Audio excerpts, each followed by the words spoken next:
Admin akan menceritakan cerita komik yang berjudul Kembali 80.000 tahun setelah kematiannya. Sebelum itu, dikarenakan admin baru dalam proyek ini, mohon bantuan teman-teman sekalian untuk mengisi di dalam kolom komentar saran dan kritik-kritik membangun untuk admin ke depannya. Cerita kita mulai dengan sosok roh yang terlihat bingung kenapa dirinya kembali memiliki kesadaran, dikarenakan diingatannya dirinya sudah terbunuh dan meninggal dunia. Diketahui sosok roh tersebut dulunya adalah maharaja terkuat yang pernah ada. Tunggu dulu, apakah hari ini sudah 80.000 tahun sejak kematianku? Apakah aku mendapatkan kesempatan untuk bereinkarnasi kembali? Jika memang benar aku bisa bereinkarnasi, akan kubuat diriku menjadi maharaja kembali atau melebihi dari maharaja itu sendiri.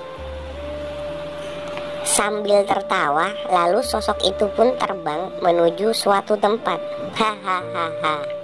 Sebenarnya aku tak mengetahui apa yang terjadi sekarang. Setelah 80.000 tahun berlalu, aku tak menyangka bisa kembali lagi ke dunia ini. Tidak beberapa lama, sosok maharaja pun berhenti di atas sebuah sekolah dan memperhatikan kejadian yang sedang terjadi di sekolah tersebut. Terlihat sekumpulan murid sedang memperhatikan salah seorang temannya yang bersimbah darah dan hampir mati karena dipukuli. Kakak Lin harus menghukum dia karena dia sudah berani melecehkanku. Aku ingin Kakak Lin memberikan hukuman yang berat padanya. Lalu pria yang merupakan kekasihnya yang bernama Liling pun berkata, "Jangan takut, kamu sekarang adalah wanitaku. Aku, Liling, tidak akan lagi membiarkan orang lain melecehkanmu." Sosok maharaja pun terlihat tersenyum dari atas. Anak muda yang bernama Liling itu adalah generasi kedua yang kaya. Keluarganya juga baik, tetapi sifatnya terlihat sangat buruk. Sambil tertawa senang, sosok maharaja pun terbang dengan kecepatan tinggi ke arah tubuh pemuda yang bernama Liling untuk bereinkarnasi dan mengambil alih tubuhnya. "Matilah, balas dendamku dimulai darimu. Hahaha. Tunggu pembalasanku." Kemudian setelah hampir sampai ke tubuh pemuda tersebut, hal yang di luar perkiraan pun terjadi. Liling berlalu pergi dari tempat dia berdiri, sehingga sosok maharaja yang terbang dengan kecepatan tinggi terkejut dengan kejadian tersebut. "Tunggu dulu, tunggu. Sialan, berhenti. Aku tidak mau menyatu dengan tubuh pemuda yang hampir mati itu." Sosok maharaja itu pun mendarat tepat di samping pemuda yang sebelumnya Liling hajar hingga sekarang. Hadah, hampir saja aku menyatu dengan pemuda ini. Beruntung tidak masuk ke dalam tubuhnya yang sekarat. Namun, kesialan pun tidak berhenti di situ saja. Setelah sosok maharaja berdiri dari tempatnya mendarat tadi, tiba-tiba datang hembusan angin kuat, sehingga tidak sengaja mendorongnya ke tubuh pemuda yang sekarat itu. Jangan coba bertanya kepada admin ya. Sungguh admin pun sebenarnya juga tidak tahu. Sebelumnya bisa terbang dengan kecepatan tinggi, kemudian sekarang terjatuh karena hanya hembusan angin. Kan membingungkan. Oke, kita lanjut. Sosok maharaja pun terjatuh ke tubuh pemuda itu dan menyatu dengannya. Pemuda yang sekarat, yang sebentar lagi akan mati, tiba-tiba bangkit dan berdiri. "Hei, angin sialan, kenapa aku malah masuk ke dalam tubuh ini?" Sontak, Liling dan kekasihnya yang diketahui bernama Yao Sue Yang sebelumnya mengira Yang Chen sudah mati, kaget dong. Mereka berdua pun dengan cepat melirik ke arah Yang Chen. Sekedar info, jadi karena admin lupa memperkenalkan di awal, admin akan memperkenalkannya sekarang. Pemuda yang dikira tewas tadi bernama Yang Chen. Diketahui juga kalau si Yang Chen ini dipandang rendah oleh teman-temannya dikarenakan status keluarganya. Atau tepatnya, ayah si Yang Chen ini bekerja sebagai pelayan. Sambil mengutuk kejadian sebelumnya, Maharaja yang kini menyatu dengan tubuh Yang Chen terlihat marah, kesal, sedih, kemudian berkata, "Sial, yang aku inginkan memilih seorang yang jenius." Kemudian selangkah demi selangkah bangkit kembali untuk balas dendam. Betapa hebatnya rencanaku itu kan. Lalu sekelompok murid lain yang berdiri di dekatnya juga terkejut. Kenapa dia bisa bangkit kembali? Bukankah dia tadi sudah sekarat? Dengan suara kesal, Yang Chen pun berteriak, "Bajingan kau Liling, ini semua adalah salahmu." Kemudian berlari dengan ekspresi marah berniat memukul Yang Chen. "Beraninya kau membentakku? Bajingan, kau cari mati ya? Sepertinya otakmu sudah tidak waras lagi, dasar sampah."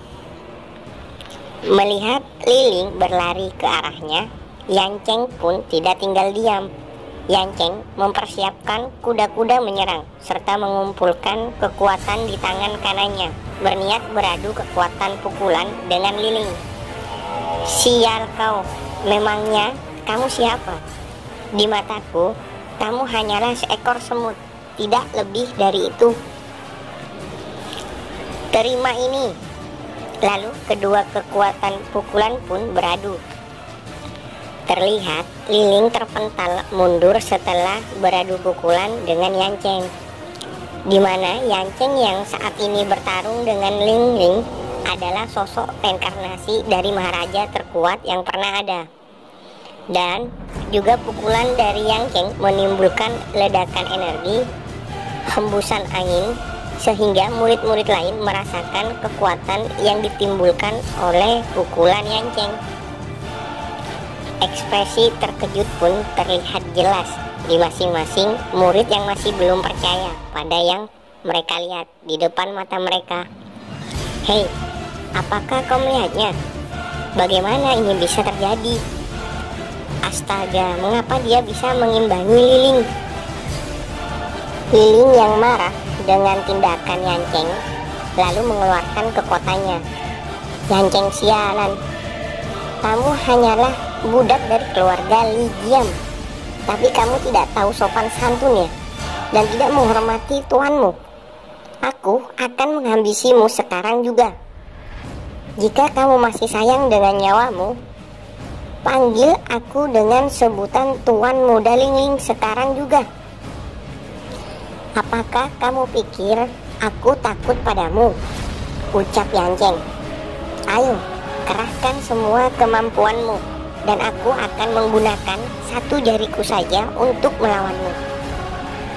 Seketika itu, tubuh Yang Chen terlihat terjatuh dengan kedua lututnya menyentuh tanah. Ini buruk, sangat buruk. Tubuh ini masih terlalu lemah untuk menangkis serangannya. Aku lupa, tubuh baruku ini masihlah tubuh milik orang biasa yang tidak mempunyai bakat apapun. Yang Chen yang masih tidak percaya dengan apa yang terjadi terlihat pasrah dengan apa yang akan terjadi kepadanya. "Sial, pukulan ini bisa membunuhku." "Apa kau sudah menyadari kekuatanku ini?" ujar Liling dengan tinjuannya yang mengarah ke arah Yang Chen. "Kau terlalu sombong. Aku akan membunuhmu sekarang juga. Dan aku yakin tubuhmu akan hancur setelah terkena seranganku ini. Pukulan Liling yang terlihat hampir mengenai wajah Yanceng. Namun tiba-tiba tanpa mereka berdua sadari, pukulan Liling dihentikan oleh murid wanita lain. Dengan tegas, murid itu pun berujar, "Dilarang berkelahi satu sama lain. Dan kamu, Liling, berhentilah membuat kegaduhan. Ini sekolah. Siapapun tidak ada yang boleh berkelahi di sini." Dengan ekspresi marah yang meluap-luap, Liling pun berkata, "Ling Yuyao, apakah kamu ingin melindungi sampah seperti dia?" Lalu wanita itu pun menjawab, "Dia itu yang kau sebut sampah adalah teman sekelasku. Sebagai ketua kelas, aku mempunyai tanggung jawab untuk melindungi dia. Dan jika kamu tidak takut melanggar peraturan yang ada di sekolah ini, kamu bisa mencobanya." Inbu Ling Yuyao dengan tegas. Liling yang mengetahui apa yang akan terjadi jika melanggar aturan di sekolahnya, mengurungkan niatnya untuk memukul Yanceng. "Hei, sampah, aku akan mengingat ini. Kita akan bertemu lagi nanti. Jika saatnya tiba, aku akan menghajarmu hingga kamu berlutut dan meminta maaf atas tindakan kurang ajar yang kau lakukan tadi. Camkan itu baik-baik." Liling pun yang kesal berbalik dan pergi meninggalkan Yanceng. Melihat Liling yang sudah pergi jauh, Ling Yuyao memutar tubuhnya ke arah Yanceng. Terlihat bentuk tubuh Ling Yuyao yang indah dengan bagian bawah tubuhnya yang hanya ditutupi selembar kain, terlihat mempesona di mata Yanceng. Yanceng yang terperangah melihatnya, hidungnya pun mengeluarkan darah, wajahnya memerah dan tersenyum. Ya, kalian pasti tahu lah yang dipikirkan Yanceng. Admin yakin kalian merasakannya ya kan? Hasrat tinggi menjulang seperti gunung, tak terbendung hingga dunia pun tak dapat menghentikannya. Nafsu, oi, tobat. Kemudian Ling Yuyao duduk di depan Yanceng dan bertanya, "Apakah kamu baik-baik saja?" Wajah Yanceng pun tambah memerah dan tertegun melihat ke arah tempat Ling Yuyao duduk. Nah, ini lagi. Admin juga penasaran. Bukan. Admin tidak tahu dengan posisi duduk yang dibilang setengah mengangkang. Kenapa Yanceng ini ngelihatnya sampai begitu? Jadi sebenarnya dahulu itu sudah ada celana dalam gak sih? Ada. Mesum kalian. Oke, lanjut. Seakan melihat surga semu yang ada di dunia fana ini, Yanceng yang masih memisan refleks mengatakan, "Sungguh indah warna itu. Ya, warna pink, aku menyukainya." Lalu Ling Yuyao pun tersadar arah pandangan mata Yanceng, sehingga dengan cepat duduk dan menutupi anunya. Itulah pokoknya. Dengan wajah yang juga ikut memerah karena malu, Ling Yuyao memerahi Yanceng. "Kamu, apa yang kamu lihat? Dan ya, kalian juga, para penonton, apa yang kalian pikirkan, dasar mesum?" Aku merasa sangat pusing. Dan terlihat Yanceng ambruk dengan posisi jatuh yang tidak biasa. Ling Yuyao yang belum selesai memarahi Yanceng kemudian terkejut. Dengan ekspresi wajah masih tak percaya melihat tubuh Yanceng yang tiba-tiba terjatuh dan mengira bahwa Yanceng ini pingsan. Ling Yuyao berteriak meminta para penjaga untuk membantunya dan mengantar Yanceng pulang ke rumahnya. Dengan segera para penjaga mengangkat membantu Bu Yanceng ke arah tandu untuk mengantarkannya pulang.